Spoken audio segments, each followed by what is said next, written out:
de détention, Kossi Adachi, mécanicien à 2 roues, a été jugé et condamné lors de cette audience tenue à la cour d'appel de Lomé. Il est accusé de crime de violence volontaire aggravé avec arme blanche sur sa concubine.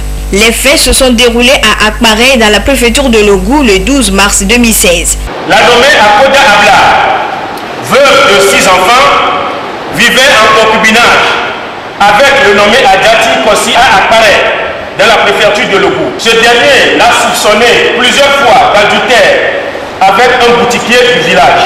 Dans la soirée du 12 mars 2016, aux environs de 18h30, de retour du champ où il distille de l'alcool à base du vin de palme, le nommé Adjati Kossi n'a pas vu Dame Akoda Abla à sa maison. Très énervé, il s'est dirigé au domicile du boutiquier avec son coupe-coupe à la main. À l'approche du dit domicile, il a aperçu celle-ci sortie de la chambre du boutiquier en cause. Il a suivi discrètement dans le noir et lui a administré plusieurs coups de coupe-coupe. Sérieusement blessée, elle a réussi la dame, néanmoins à courir à son domicile, d'où elle a été conduite au centre médico-social de la localité. Pendant ce temps, le nommé Adjati Kossi est retourné tranquillement chez lui pour changer ses vêtements qu'il portait et a suivi la victime au centre de santé où il a fait ne rien savoir au sujet de ce qui est arrivé à sa concubine. Cette infraction a entraîné la mutilation d'un tiers du bras gauche de la victime selon les enquêtes préliminaires. Un acte criminel prévu et puni par la loi pénale au Togo. L'avocat de la défense a imploré la clémence de la Cour. Ce dernier a évoqué dans sa plaidoirie le crime passionnel et le probable déséquilibre mental de son client. Pour qu'une infraction soit constituée, il faut qu'il y ait un élément moral. Or, l'expert qui a examiné l'accusé a utilisé partout dans ses conclusions le conditionnel. Et donc, l'expert étant lui-même dans le doute, la Cour ne peut pas retenir que l'accusé avait toutes ses facultés mentales au jour de la commission des infractions. Si vous voyez dans le dossier, il n'y a aucun élément qui prouve que les faits matériellement ont été commis. C'est-à-dire, on reproche d'avoir donné des coups aggravés à notre concubine, mais la victime n'est pas présente à la barre, donc normalement on devait nous présenter des clichés, des photos pour prouver qu'effectivement les faits ont été commis et quelle a été la gravité surtout de ces faits-là. Et voici la décision de la Cour. Attendu qu'il résulte de cette déclaration que l'accusé Adjati Kossi n'est pas coupable de tentative de meurtre, qu'il n'y a donc pas lieu à requalifier les faits de violence volontaire aggravée en tentative de meurtre. Tandis qu'il résulte par contre de cette déclaration que le nommé Adjati Kossi est coupable d'avoir à apparaître le 12 mars 2016, en tout cas depuis temps non couvert par la prescription, commis des actes d'agression de nature à porter atteinte à l'intégrité physique de la nommée Akoda Abla, avec ces circonstances que les violences exercées l'ont été avec une arme blanche, notamment un coupe, et ont entraîné pour la victime une mutilation du tiers de son avant-bras gauche. Tandis que ces faits ainsi déclarés constants et établis par la Cour d'assises sont prévus et punis par l'article 225, 228, premièrement et deuxièmement du nouveau code pénal. Attendu qu'il résulte de cette déclaration à la Cour qu'il existe des circonstances atténuantes en faveur de l'accusé. Attendu que la nommée Akoda Abla, partie civile à la présente cause, est décidée. Qu'il convient de donner des faux comptes aux ayants droit et de réserver leurs droits. Vu les articles 36, 37, 225, 228, premièrement et deuxièmement du nouveau code pénal, condamne l'accusé Adjati Kossi à la peine de 7 ans de réclusion criminelle. Le condamné a donc quelques mois encore pour finir sa peine et recouvrer sa liberté.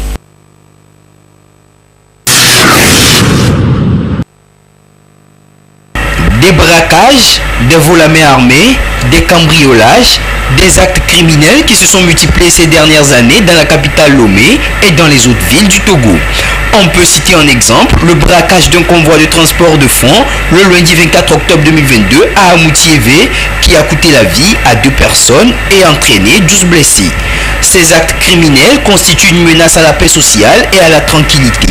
Plusieurs facteurs sont à l'origine de ce phénomène selon certains citoyens togolais. Disons-nous la vérité par rapport à ce que nous vivons. Il y a la recherche de gains faciles pour certaines jeunesses.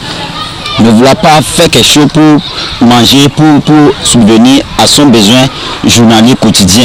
Les jeunes ont du mal à joindre les deux bouts. Après l'obtention des diplômes, il y a certains jeunes qui se sont laissés à eux-mêmes et ils n'ont pas de soutien pour soit entreprendre, ou soit apprendre un métier, ou bien soit avoir un boulot adéquat. Ces actes criminels constituent une entrave au développement socio-économique. Des approches de solutions sont ici proposées pour lutter contre le phénomène. Nous félicitons aussi les efforts que le gouvernement fournit pour nous mettre en paix au Togo. Nous en appelons à l'attention de tous les Togolais, de tous les citoyens, que chacun doit être vigilant, dénoncer les présences suspectes dans nos milieux et collaborer avec la mairie. Nos portes sont ouvertes pour qui aura remarqué ce qui n'est pas agréable à ses yeux, des actions suspectes, des présences suspectes dans la commune. Et nous travaillons en étroite collaboration avec les commissariats et les brigades de gendarmerie de notre ressort territorial pour pouvoir aller contre cela. Et nous lançons un appel aux jeunes de se donner plutôt au travail que de se donner, n'est-ce pas, à la drogue et autres qui les amènent à faire des choses qu'ils vont regretter après. Je remercie le gouvernement, surtout la création de nouvelles postes de police qui seront bientôt en fonction. Avec tout ça, j'espère que ça va freiner un peu ce fléau. Donc, j'invite aussi toute la population togolaise à être vigilante, surtout quand nous sortons, surtout la nuit. Et il y a aussi certains endroits, dans la nuit, il n'y a pas de lumière. Donc nous prions l'État togolais d'avancer sur le projet de lampadaire dans les zones où il n'y a pas de lumière. On devra tout faire pour sensibiliser la jeunesse. C'est déjà commencé, le gouvernement a déjà commencé le pas. Et maintenant, il nous revient dans chaque ménage de sensibiliser les jeunes à faire quelque chose. À trouver quelque chose à mettre sur la dent. Ça va éradiquer ce fléau-là. Entrepreneuriat, il ne faut pas chercher toujours de l'État. L'État ne peut pas tout faire. Nous devons tout faire pour commencer quelque chose. Avec 0 francs, on peut devenir millionnaire. Dans toutes les chartes, l'État a l'obligation de mettre en sécurité les citoyens. Mais au-delà de l'État, il faut que la population elle-même participe aussi à cette question de sécurité. Ce qu'il faut, c'est que tout le monde prenne les mesures de sécurité, individuellement d'abord, collectivement.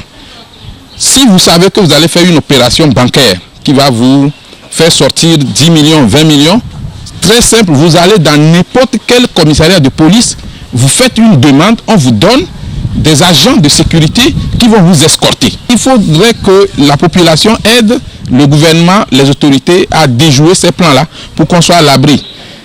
Quand il s'agit de la sécurité, si vous avez des informations, il ne faut pas hésiter à partager ces informations-là avec les forces de sécurité. Les autorités du pays ont toujours appelé les populations à dénoncer les cas suspects et collaborer avec les forces de l'ordre et de sécurité, car la sécurité du pays est une affaire de tous.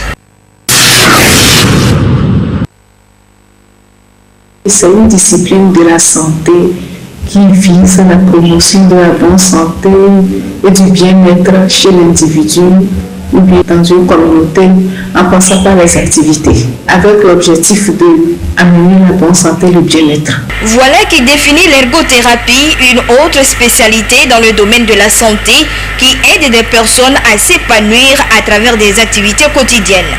Elle est le plus souvent exercée dans les hôpitaux, les centres médico-sociaux et dans les centres d'accueil et de réinsertion.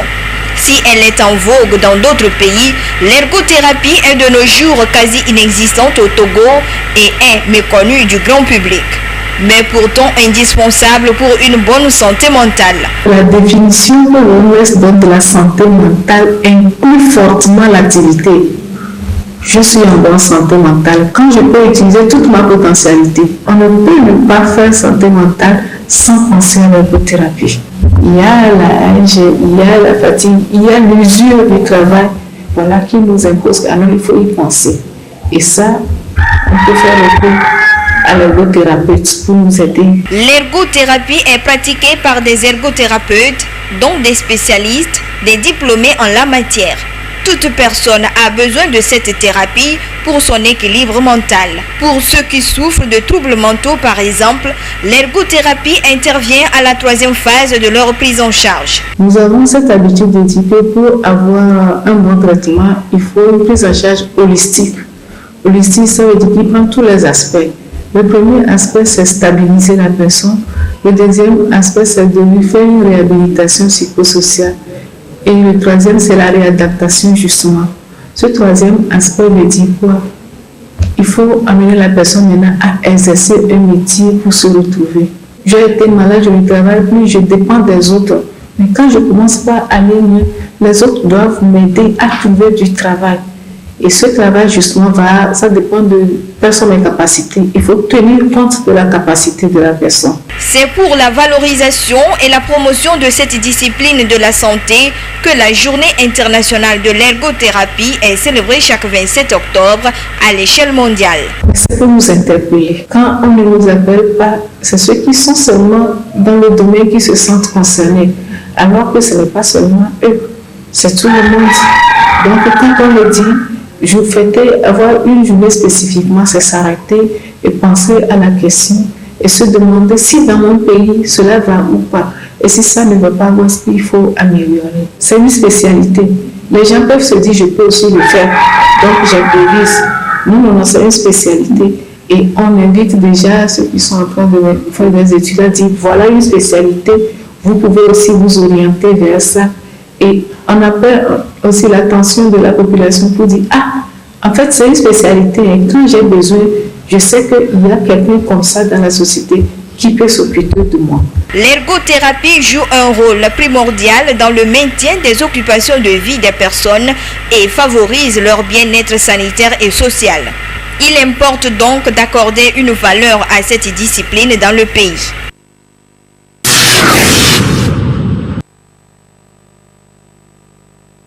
Mademoiselle Gertrude Assotti est une jeune étudiante togolaise. Son rêve le plus cher, comme cela est le cas pour des millions de jeunes Africains, c'est voyager à l'étranger pour finir ses études et ensuite trouver un bon emploi.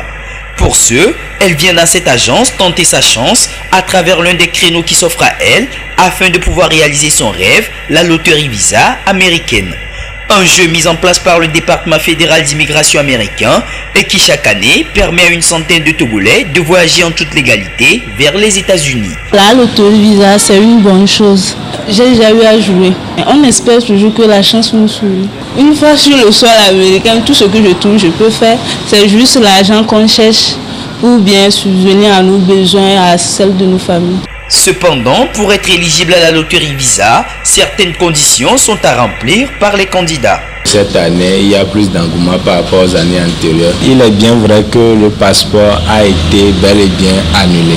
Ceux qui peuvent s'enregistrer, c'est ceux qui ont au minimum le niveau Bac 2 ou un diplôme équivalent au Bac, ou encore quelqu'un qui a 2 ans d'expérience dans une profession exercé lors de ces 5 dernières années. Quelqu'un qui a une expérience requise sur le site de ONET, Department of Labor des États-Unis. Avant de s'enregistrer à la loterie Visa dans ce cadre, il faut aller sur le site, vérifier si ma profession respecte les conditions données sur les instructions. En termes d'expérience professionnelle, je peux citer agent de publicité. Je prends un agent de publicité pour jouer la loterie Visa, il n'a pas le bac, mais il est un agent de publicité pour s'enregistrer. Il va sur le site, il tape sa profession et une fois qu'il tape sa profession, il y a une partie qu'on appelle Job Zone. La profession doit être dans Job Zone 5. Si la profession est dans Job Zone 5, le SVP rang doit être 7 ou 8. Ingénieur en aérospatial, ingénieur agronome. Voilà ce type de profession. Parce que c'est l'une des conditions énumérées sur le site. Tous les candidats qui veulent s'enregistrer à la loterie doivent s'enregistrer avec leurs enfants. S'ils sont célibataires, avec leurs enfants. S'ils sont mariés légalement, ils doivent jouer en tant que couple avec leurs conjoints et leurs enfants. Une chose est de jouer à la loterie Visa, mais l'autre est de préparer les formalités après sélection pour le voyage et aussi pour l'intégration une fois sur le territoire américain. Face aux nombreuses difficultés souvent rencontrées par la plupart des candidats au cours de ces étapes, certaines agences de jeu de la loterie Visa proposent des mesures d'accompagnement. Quand tu gagnes la loterie Visa, il faut remplir certaines conditions pour pouvoir avoir le visa et partir aux États-Unis facilement. Dans un premier temps, le remplissage du DES 260, ensuite il faut suivre le visa bulletin. Et tout ça par rapport à cela, c'est ça nous mettons dans l'accompagnement. L'accompagnement, le suivi du candidat pour qu'il puisse réussir promptement et vaillamment à son interview. 2-0 fois, vous pouvez aller en Amérique, on vous suit. Si vous êtes qualifié, on vous suit jusqu'à la fin, on fait des consultations sur le site. Si tu gagnes, et on va te financer jusqu'à aller en Amérique même. Donc on est là, après, c'est la photo. Et nous importe, on prend en photo, on fait tout ça, puis on te suit. Ouverte le 5 octobre dernier, l'édition de cette année prend fin le 8 novembre.